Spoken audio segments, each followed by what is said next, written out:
for they refused to listen to the Lord their God. Verse 19. I love verse 19. Love it. Now obviously, this is in my NLT version. But in it says, what are you trusting in that makes you so confident? This is the taunt the king of Assyria is giving to the people. What are you trusting in that makes you so confident? I'll read you a verse because it's probably not in the context of yours. Then the Assyrian king's personal representative sent the message to Hezekiah. This is what the great king of Assyria says. What are you trusting in that makes you so confident? And I want to ask you that this morning. What are you trusting in this morning that makes you so confident? Because see, when you are confident in something, that confidence will keep you going day in, day out. Day in, day out. No matter what comes your way, your confidence, because my God is able to meet all my needs, I am confident He is able to meet everything. Because by His wounds I am healed, I am confident that my God is able to heal me. Yeah. Whatever I need, my God can complete it. Where is your confidence this morning? What are you trusting in this morning? Where is your heart this morning? Ask yourself that question. Are you listening to the Word of God which brings life and life to the full? Or are you listening to other things that kill, steal and destroy? See, that's you. You was in there as well. And again, where is your confidence this morning? Now, in verse 26 to 35, I'm going to read this from my version. And I want you to listen to it, right?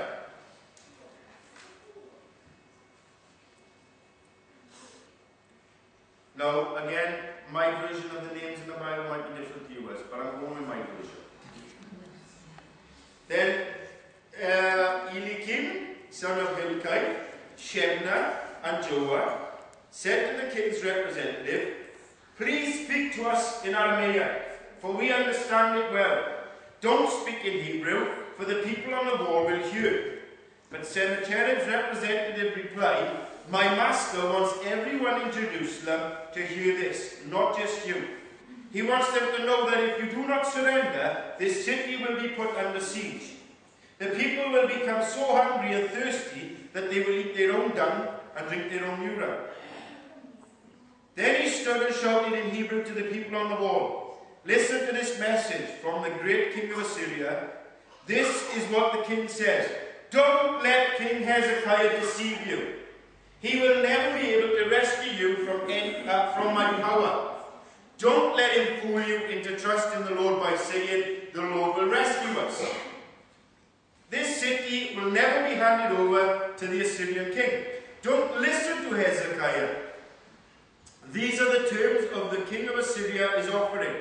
Make peace with me. Open the gates and come out.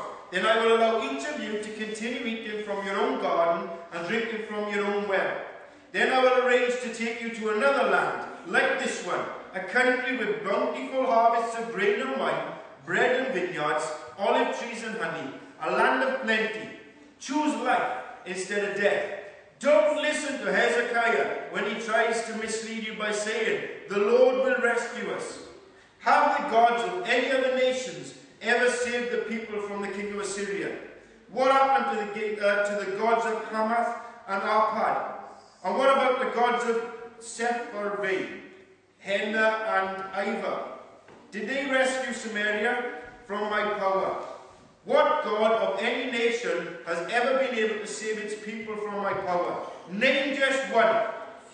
So what makes you think that the Lord can rescue Jerusalem? Taunting, taunting, taunting, taunting. I want you to realize this is basically what the enemy will say to you. Don't trust the Bible. Don't trust the preacher up there telling you that God can get you through it. What he wants you to do is grip you in fear, like I said before, so that every promise in this seems too far for you. Every promise. Ask yourself this morning, are you full of fear or are you full of faith? Is your confidence in a God that promises deliverance? We viewed it this morning. Don't give up praying. Keep up. You know, in the prayer meeting on Monday, God really showed me something which I shared with the people in the prayer meeting. You know, I could never understand why we need to be persistent when we believe that God has answered a prayer. If I say, I'm healed, and I believe that I am healed, why do I need to keep praying for it? Well, then this is what God showed me. We keep praying so that we see in the natural that which we've seen in the spiritual. The spiritual me says, by his wounds I am healed. So I believe I am healed. Now, until I actually see that in the physical, I'm going to keep praying it. And I'm going to keep praying it, but believing that God has already answered it. I'm bringing up the spiritual and the physical into alignment. And saying, I'm going to keep on pestering you until you make this body complete, like your word says it does. Like I see it as it is. That is why we need to be persistently praying. Oh, I skipped verse 25, right? Verse 25, the king says, what's more, do you think we have invaded your land without the Lord's direction? The Lord himself told us, go and destroy it. Now, what do you do when the preacher sits down on a Sunday? Do you say, that was nice? Or do you, through the rest of this week, go and test everything I have said? Or anybody else that has been up there? Because see, we are told to test every spirit. I could be talking rot. I believe I'm not. You can't go on my confidence. You are told to test every spirit. They have been told. The Lord told me to take him. But he didn't. That is a lie. And I want you to make sure that you are not being misled by me. Because see, when you get to heaven, you can't say, oh, Brandu said this. Because God will turn around and say, yeah, but I said to you to test everything. Just because it sounds good, or it sounds nice, or didn't the preacher do good today? Don't ever tell me it was a nice sermon. I don't want to be told it was a nice sermon. I want to be told I challenged you. I want to be told that you went looking for something. I don't want someone to come to me one day and say, you know what, you said this, but I just want to bring this up to you. Can you have a look at this? Because I think this means this. Challenge me. Because see, I'm not God. Sometimes I think I am.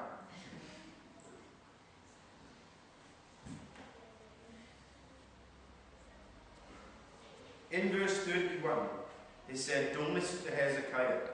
These are the terms that the king of Syria is offering. Make peace with me, open the gates and come out. Then I will allow each of you to continue eating from your own garden and drinking from your own well. Understand, these things sound good. And what the world has to offer sounds good. But you're bound. You're captive. See, he's saying, open up the gates and let me come in. And I will give you all this. They're already in the place where God had promised them, flowing with milk and honey. But yet, the enemy is saying, but if you come with me, I'll give you this, this, this, and this. How many of us can say we've been there? Come with me, and I'll give you all this. And as good as it sounds, I went. I experienced I'll give you this, this, this, and this. But I was captive. I wasn't free. But see, what God offers us is a land flowing with milk and honey, and the freedom that comes in being in him. And notice in verse 32, it finished with choose life instead of death. What did the serpent say to Eve in the garden? Surely you will not die. You take what the enemy has to offer, as good as it sounds, and you are going to die. Not necessarily physically, but you will spiritually die. So now that the morbid bit is over, now you've got a grip of where we are with Hezekiah, and how the people are under siege. Now it gets